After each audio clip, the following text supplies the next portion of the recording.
তো এদিকে দেখো রাজদীপ আর রণদীপকে একটা দুই ভাইকে একটা অনেক বড় কাজ দিলাম আজকে, দেখো রসুন খেতে জল দেওয়ার জন্য।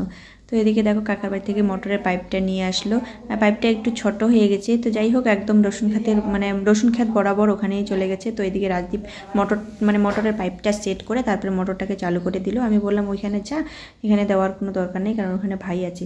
তো ওরা দুজনে মিলে রসুন খেতে জল দিচ্ছে। তো এই দেখো দুই ছেলে আমার অনেক বড় হয়ে গেছে, অনেক কাজের হয়ে গেছে। যাই হোক এইটুকুনি কাজ তো করে দিচ্ছে বলো, নইলে পরে বালতিতে করে দিলে না অনেক অনেক জল লাগে। যেহেতু রসুন খেতে এখনও কিন্তু আমরা জল দিইনি, তো একবার রসুন খেতে যদিও অতটা জল লাগে না, তো একবার দিতে হয়। আর একদম মাটি শুকনা হয়ে গেছে। তো এদের রাজদীপকে বললাম এই দেখো পাইপটা একদম রসুন ক্ষেত বরাবর চলে এসেছে।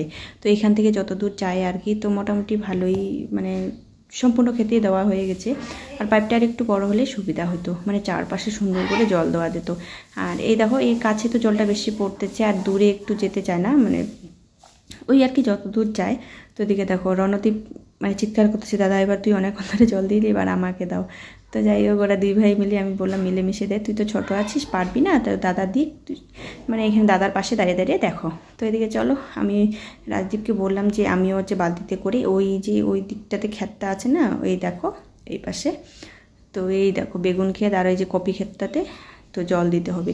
কপি খেতে যদিও এখন জল দিবে না, তো বললাম বালতিটা ভরে দিয়ে আমি একটু বেগুন গাছের গোড়ায় জল দিই। বেগুন গাছেও কিন্তু একদমই জল দেওয়া হয়নি, ওই ছোটো থাকতো বাবা দুই একবার জল দিছিল আর দেওয়া হয়নি।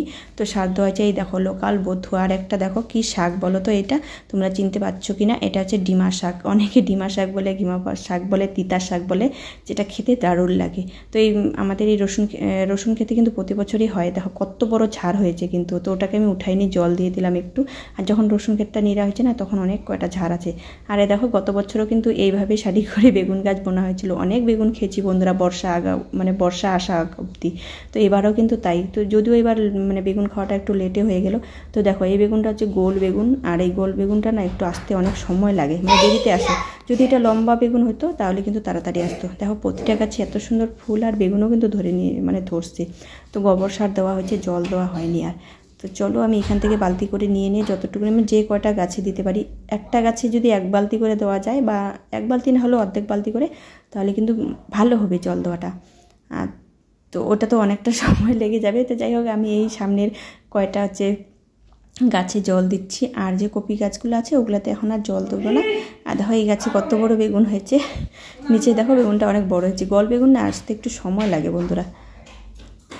এই দেখো, আর এই কপি গাছে কিন্তু গোবর সার দিবে, এই জন্য জল দেওয়া হবে না এখন। তো রাজদীপ দিতে গেছিলো ওখান থেকে, আমি বললাম না এখন আর দিতে হবে না, ওই 4-5 বালতির মতো জল দিয়েছি, আর দিব না। তো রাজদীপেরও মোটামুটি রসুন খেতে জল দেওয়া হয়ে গেছে, বললাম উপর দিয়ে। ও বলতেছে মা আর আমি পারতেছি না, হাত আমার একদম ব্যথা হয়ে গেছে। তো আমি বললাম ঠিক আছে, যা দেওয়ার হয়ে গেছে, তো আর দিতে হবে না। তো দেখো আমিও আর এক বালতি বলছি দিয়ে দিব, আর তোকে আর দিতে হবে না।